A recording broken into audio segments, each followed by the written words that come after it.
The stagecoach arrived like a dying breath, wheels creaking, frame groaning, dust trailing behind as if reluctant to settle on a place that had already stopped breathing. The sign at the edge of town read Gutter's Edge, half-eaten by rust and hanging askew on a nail too thin for the job. The horses whinnied when they stopped, uneasy in the silence. Her name was Catherine Holt, though she carried it like an alias. 23, but drawn around the eyes like someone older. Her dress was blue serge, plain but clean, hem coated in trail dust, corset dug in deep enough to leave marks she wouldn't notice until later. She stepped down with a carpetbag in one hand and a rifle case slung across her shoulder, ignored the driver's lingering look. No one came to greet her. She stood at the edge of the street, beneath a sun that seemed to hang there just to watch. Flies buzzed around the carcass of something bloated in the alley. There were buildings, yes, saloon, jail, chapel with a broken cross, but none of them looked lived in. Windows boarded, doors off hinges, one shutter hanging like a jaw broken mid-argument. She caught a figure in one upstairs window, blinked, gone. She walked. The post office had been her intended stop. That's where the last letter had come from, sent by a man who signed his name in tight, neat strokes, Elijah Baird, blacksmith of Gutter's Edge. His handwriting was patient, courteous. No poetry, but a kind of steadiness she'd grown to trust. He'd written of iron and fire, of a forge that needed tending and a life too empty for one man. He wanted a wife. He said nothing of the town's emptiness. Catherine pushed the door open.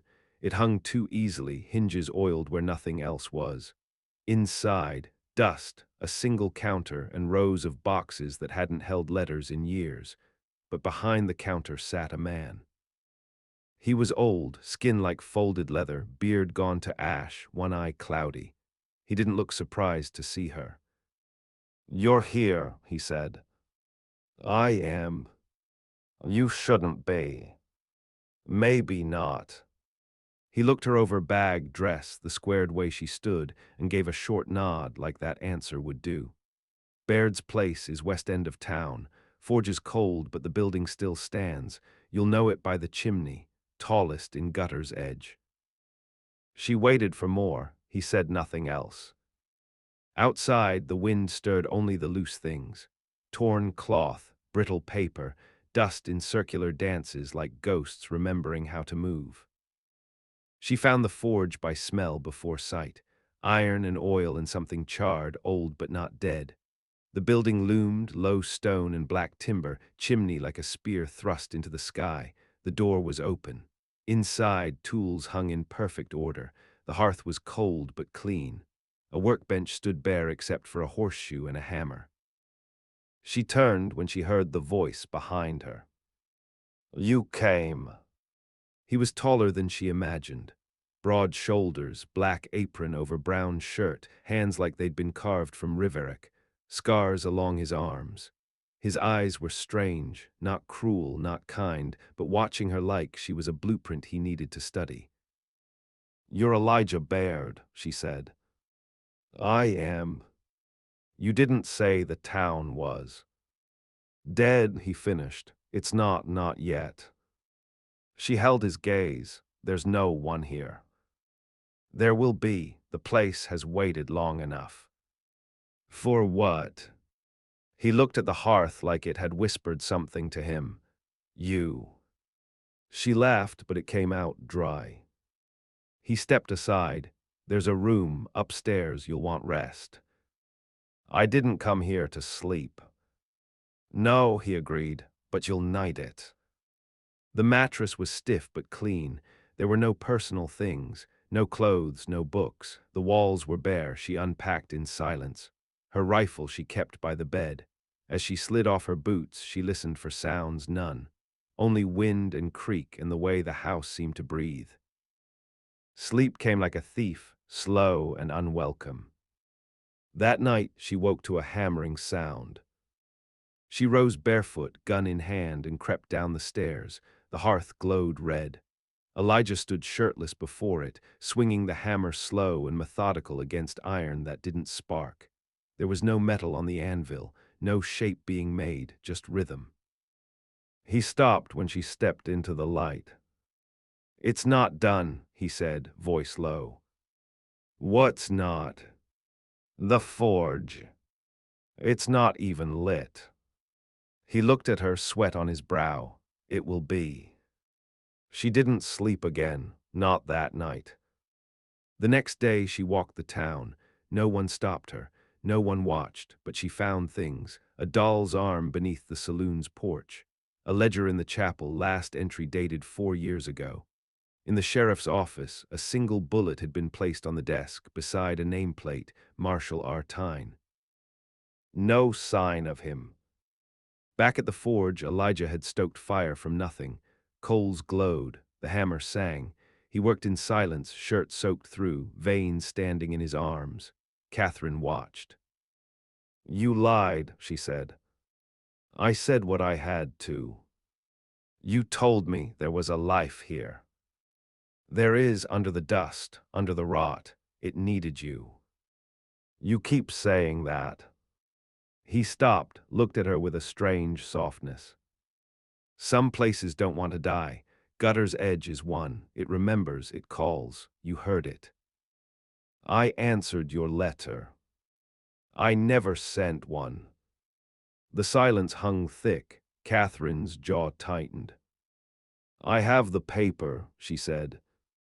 He nodded, then it came, just not from me. The hammer fell again. From the shadows outside, something watched. Not a man, not quite, but it blinked. And grinned. By the third morning, she stopped questioning the silence. It had a rhythm, same as Elijah's hammer, pulsing beneath the bones of the town, under floorboards and in the spaces between heartbeats. She swept the forge, oiled hinges, stacked horseshoes, polished rust from the anvil, not because he asked her to. He didn't ask for anything, but the work filled her hands. It kept her thoughts from digging too deep. She found the larder behind the forge, salted pork, dried beans, flour sealed in tins. The shelves were full, too full for a man who claimed to live alone. The bread baked in that oven rose strangely fast. She didn't ask why. He didn't explain. They ate together in the evenings, her at the edge of the table, him across from her, elbows on the wood, eyes never straying far from hers. Conversation came slowly. She asked once where he was born. He answered, nowhere you'd want to visit. Another time, she asked if there had been others, women before her. He shook his head, not for this place. He never asked about her past. That was a mercy. Catherine carried it like a wound that never closed, a mother who bled out in childbirth, a father hanged for rustling cattle that weren't his. A childhood between rail towns and rough men, then laundry work, then housemaid, then the day she found her employer's son in her bed with his belt off and eyes drunk with purpose. She'd left that town on foot, rifle in hand, never looked back. When she read Elijah's letter, her hands had been cracked from cold, and something in the neatness of his script made her believe in the idea of warmth again. Now she knew better, but she stayed. Gutter's Edge did not welcome her, but it did not spit her out. 3 nights in, she heard something move upstairs in the empty room across the hall. She opened the door, nothing there.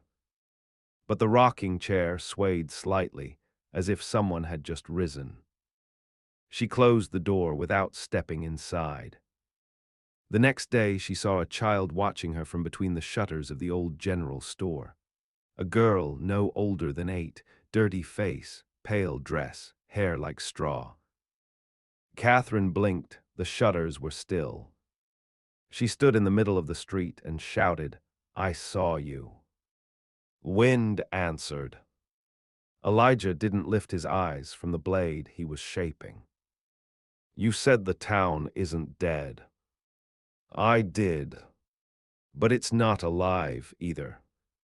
He set down the blade, wiped his hands, walked to her with the slow weight of someone bearing more than a body should.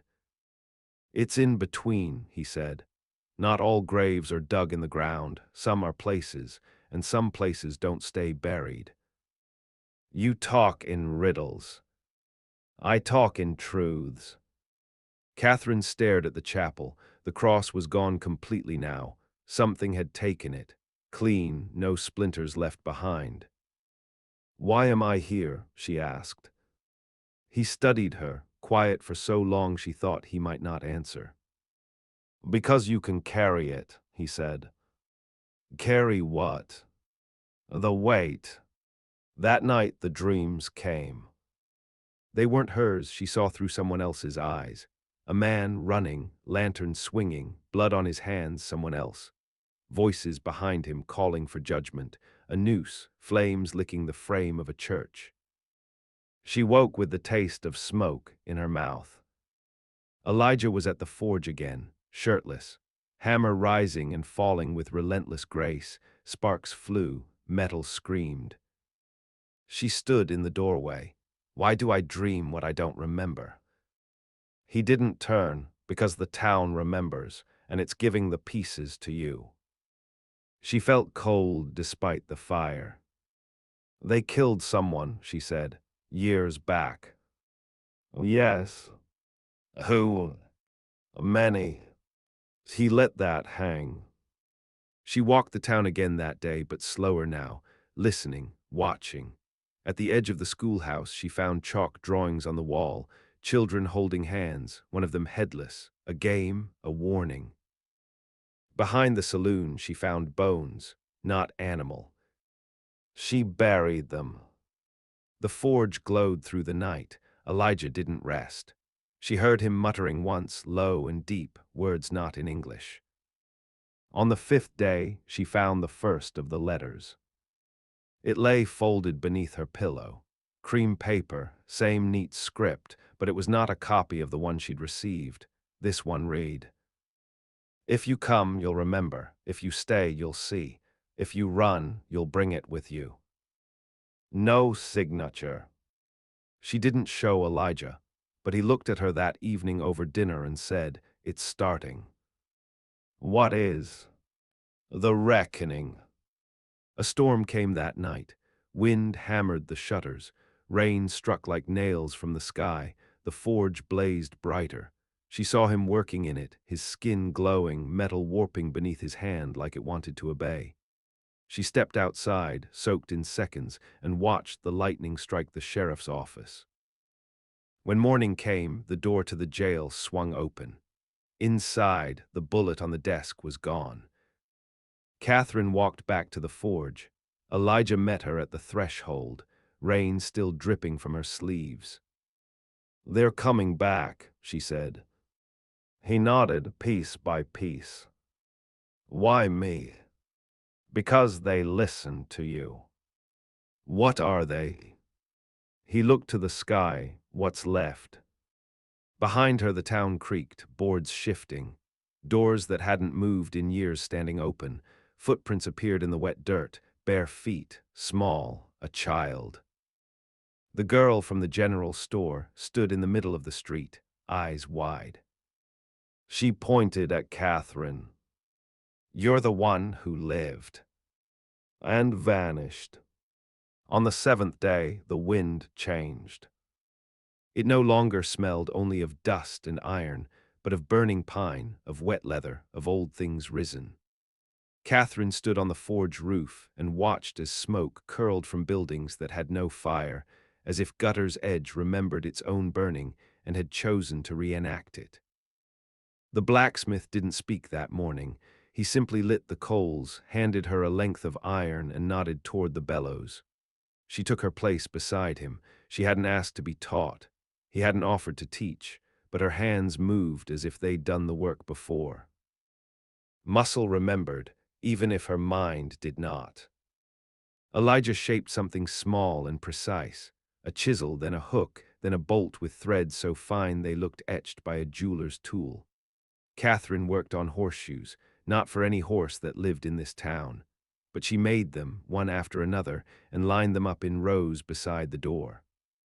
At midday a crow landed on the forge roof, then another, then 8 more, a dozen, a murder all silent. They watched her, not Elijah, just her.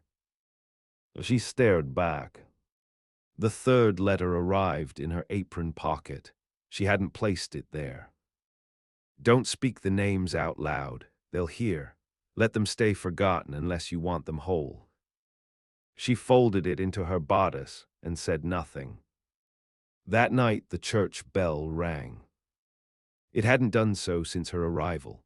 It rang 3 times, flat, cracked, and low, like the sound of stone breaking underwater. Elijah didn't react, he kept hammering, but the air changed, a pressure, a weight in her teeth. Catherine stepped outside. The chapel door was open. Inside, rows of pews stood crooked. The altar was stained, not with wine. At the back wall, someone had painted a figure in tar, arms outstretched, face blank, a crown of nails over its brow. No cross remained. But she wasn't alone. He sat in the front pew, head bowed, hands folded, dressed in marshal's black. A tin star rusted over. His boots were wet, but the ground was dry. He didn't move when she entered, didn't speak. She stepped closer. His hands were wrong, too many knuckles. Skin folded back at the fingertips. "Marshal R. Tyne?" she asked. His head lifted. He had no eyes. "You carry her face," he rasped. "Who's the girl? What girl?" He smiled, teeth too wide. "The one they buried without a name." She raised the rifle. Her hands didn't shake. "I'm not afraid of you." "You should be." But he stood, walked backward into the wall.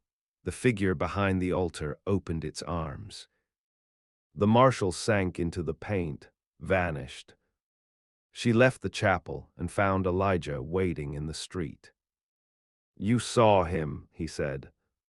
She nodded. "The first to return, he's not the last."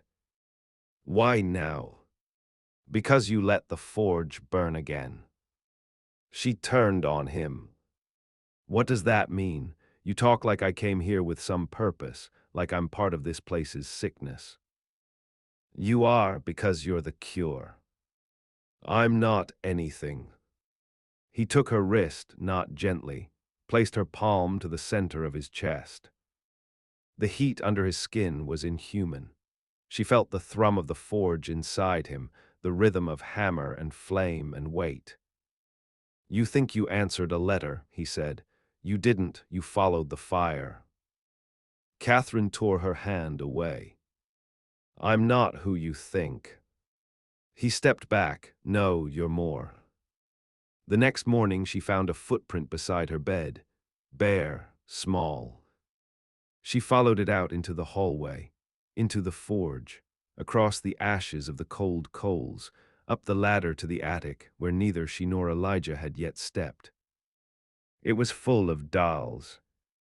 Hundreds hanging by threads, eyes open, mouth sewn shut.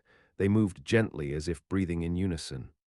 In the center of the room, a child's bed, blood-stained sheets, no body. She closed the door, locked it. By dusk, the town had grown louder. Doors slammed without wind. Windows blinked.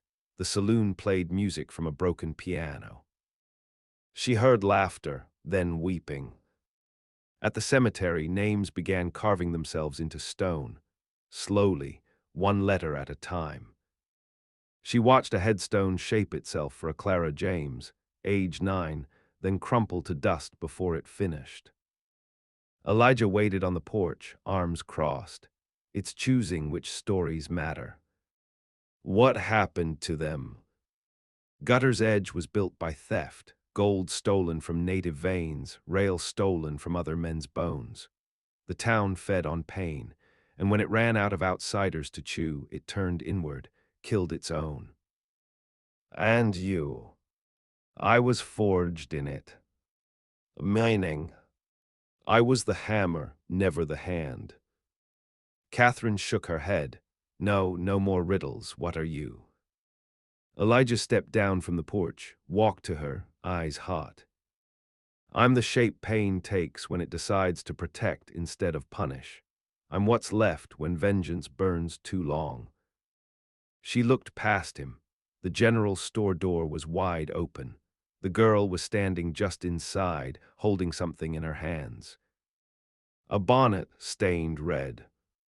She pointed at Catherine again. "You wore this once," the girl whispered, "before they took it." "I don't remember." "You will when the last of them returns." "When?" The girl looked toward the mountains. "When the dead ones ride back through the pass." That night the crows screamed, and the earth shivered. The sun rose like a bruise, slow, sullen, casting no warmth. By morning the town had gathered itself into a posture, boards unwarped, doors swung on hinges that no longer creaked. The saloon mirrors had polished themselves. The schoolhouse bell rang once, flat and hollow. Dust had been swept from the boardwalks. It felt as if Gutter's edge was preparing for company. Catherine dressed in silence. Her fingers moved without thought, braiding her hair back tight, wrapping the holster to her thigh, sliding the rifle over her back. She could feel it now, that sense of something unpaused, as if the dream had been hers but the memory belonged to the ground.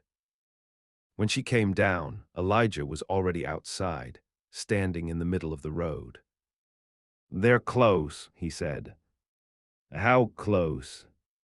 "Close enough you'll feel it in your bones before you see them." She stared east, past the old well beyond the warped fence line, toward the broken pass that cut the desert in two. Nothing yet. But the wind-carried scent now, cinders, sweat, horses not of flesh, leather from long-rotted saddles. "They were men once," Elijah said, voice low. "Now they're something else. What's left when justice rots into vengeance?" Catherine studied him. "And what are you when vengeance burns out?" He didn't answer. She walked the town again, slower than before. Doors whispered her name when she passed. The marshal's office now held a second bullet on the desk. She didn't touch it. The mirror behind the bar in the saloon reflected things that weren't in the room. A girl curled under a table. A man dragging a body across floorboards. The same 5 playing cards turned face up over and over again. Queen of hearts, jack of spades, queen of hearts, jack of spades, queen of... She turned away. At the schoolhouse, she found the girl again, Clara. She sat at a child's desk, legs dangling, hair in soft braids like someone had tended her. Her eyes were clearer now, and older. "You remember it, don't you?" Clara asked. "Pieces," Catherine said. "Too many hands, too many screams, the dark under the church." "They told us it was a game," the girl said, "that we had to be still or we'd lose."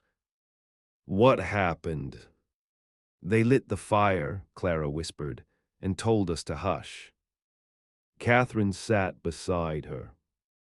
"There's a part of this town buried deep, not under dirt, under lies." Clara nodded. "They called it a cleansing, said they were washing sin out with fire, but they just wanted to be rid of what they couldn't own." She met Catherine's eyes. "You were meant to die with us."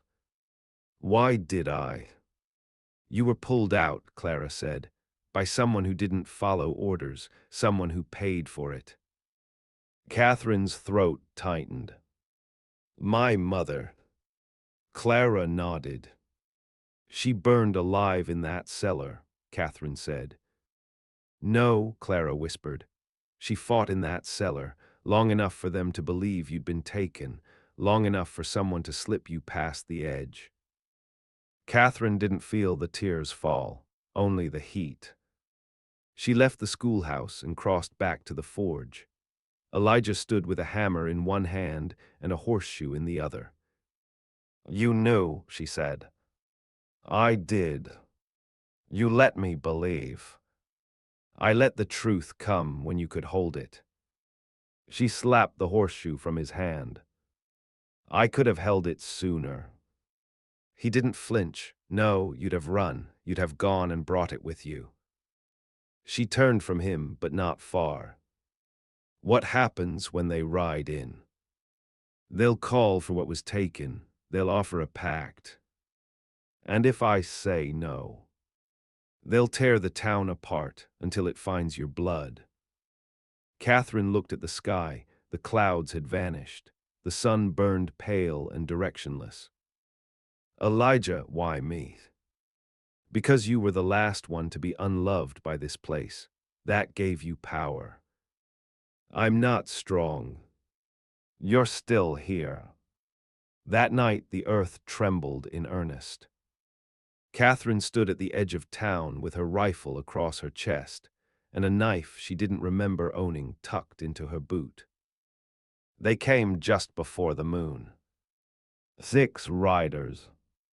All in black, not like mourning clothes, black like void, black that swallowed color.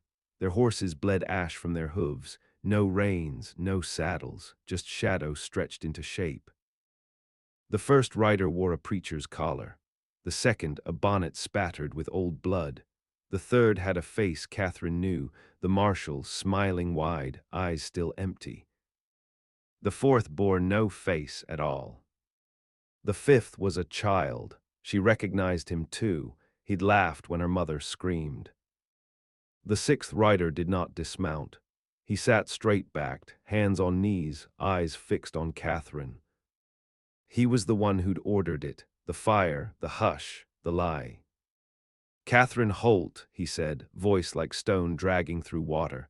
"You came home." She raised the rifle. "You sent for me." "We didn't need to," he said. "The town did." The wind curled behind him, carrying ash into the streets. The buildings groaned. Lights flickered in windows long broken. "You left something unfinished," he said. "I didn't start it." "No, but you lived it, and that makes you part of it." Elijah stepped from the forge, glowing in the firelight. "She owes you nothing."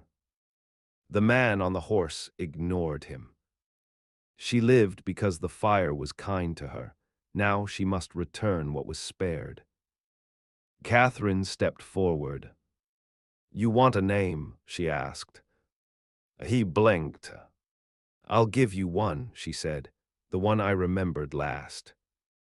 And she said it, her mother, full, whole, the one they'd tried to erase. The wind howled. The riders shrieked, not like men, but like wood torn from the root. The preacher lunged first. Elijah met him with hammer and flame. The ground cracked. The forge burned white. Catherine ran into the storm, into the street, into memory finally unleashed. The town did not wait. It woke. The dead did not bleed. They cracked, they howled, they bent the world around them with the weight of what they'd never answered for, but they did not bleed. The preacher's mouth split wide when Elijah's hammer met his chest, bones snapping like burnt driftwood. He crumpled without falling, collapsing inward as if the lie that held him aloft had finally exhaled. The fire from the forge surged down the street like it had found a reason to live again. Catherine didn't flinch. She moved forward. The rider with no face reached for her. His fingers were nails, barbed and cold, made not of flesh but punishment. She ducked low, swept the knife from her boot, and drove it up under the chin of the boy who'd once laughed at her mother's burning. He made no sound. He simply unraveled. Not one of them could look her in the eye. Not now. Elijah fought beside her. No words, just steel and fire and the kind of rage that never needed a voice. He swung like a man unmaking the very tools he was forged to shape. The townsfolk began to return, but not as ghosts. As echoes. Women stepped from behind doors that hadn't opened in decades. Men with sleeves rolled and eyes low walked barefoot over dust, each of them bearing the weight of what they'd done and what they hadn't. They did not speak, they only watched. The last rider dismounted. The man who had ordered the fire, the silence, the grave that had waited for Catherine since she was a child. His boots touched the dirt like nothing had ever been holy to him. "You remember it now," he said. I do. You know your place. She leveled the rifle. I was never yours to place. He smiled. You wear the face of the girl we buried. No, I wear the face of the woman who survived it. He stepped toward her. Each stride echoed too long, as if the ground rejected his feet. I gave this town order, he said. You gave it rot. You were nothing. We made you real through sacrifice. I was real when I screamed. You just chose not to listen. Catherine did not hesitate. She fired once. The bullet passed through his skull. He did not fall, he laughed. You think light can unmake what you carry. She stepped closer. No, but her name can. And she spoke it again, not hers. Her mother. The full name. The name that had been stricken from records, from tombstones, from every tongue that feared what it remembered. The moment the final syllable left her mouth, the rider's laughter stopped. His knees buckled, his skin peeled. The truth came down like ashfall, thick, warm, undeniable. The buildings wept black pitch from their walls. The bells in the chapel and the schoolhouse rang in unison and then shattered. The ground split around the cemetery gates. Names that had never been carved appeared all at once: Clara James, Ruth Holt, Miriam Bay, others. The forge pulsed behind her white-hot. Elijah stood bathed in flame, hammer still in hand, but now silent. The last rider's face crumpled like old paper. His final words were not defiant. They were afraid. She'll come back.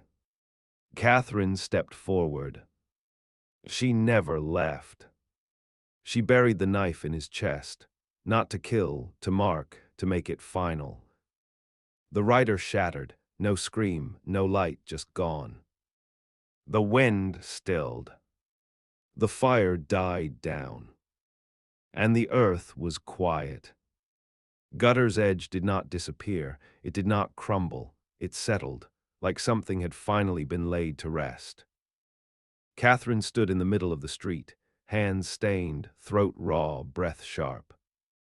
The watching townsfolk, those half-made echoes, began to fade. Some nodded, some simply turned away. Clara remained. She stood beside the well, bonnet in her hands, eyes clear. You did it, she said. Catherine knelt. So did you. Will they come again?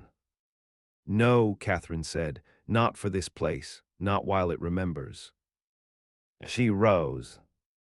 Elijah approached, no hammer now, just a man with calloused hands and soot in the corners of his eyes. It's done, he said. No, she replied, it's begun. He raised an eyebrow. I'll stay, she said, but not for you, for them, for the ones who never had a name on stone. The forge would burn again. Not with vengeance. With memory. Catherine Holt did not leave Gutter's edge. She buried her mother beneath a cedar tree at the edge of town, where the soil was rich and the sun hit true. She carved the name with her own hands. Ruth Holt, 1840, 1871. She did not hush. The forge rose in smoke. And when the crows returned, they did not watch. They bowed.